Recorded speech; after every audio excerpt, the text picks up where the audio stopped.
Είμαστε στο Κόρο και στην αγαπημένη Γαλάτια για να δούμε κάποιες νέες αφίξεις, κάποια νέα σχέδιά της, να τα δοκιμάσουμε και να δούμε τι θα διαλέξουμε.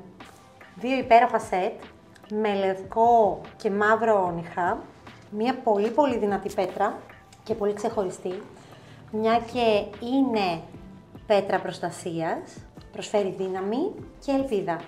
Πάμε να τα δοκιμάσουμε.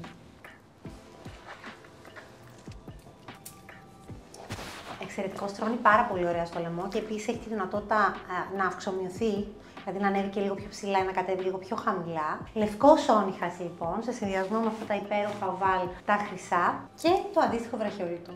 Κομψό, διακριτικό και πάρα πολύ εύκολο.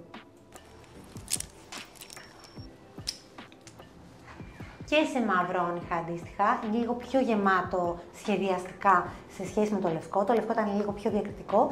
Εμένα μου αρέσει όμως γιατί δίνει ένταση, δημιουργεί ένα λίγο πιο δραματικό αποτέλεσμα και δίνει πάρα πολύ ωραίες εντάσεις με λευκό off-white beige. Και φυσικά και το βραχιόλι του, αν θέλουμε να το σετάρουμε. Ο όνυχας είναι μια πέτρα που προτιμώ γιατί ακριβώς είναι μια πολύ δυνατή ενεργειακά πέτρα.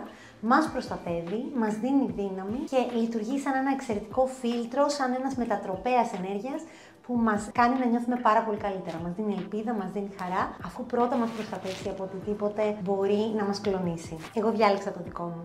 Εσύ?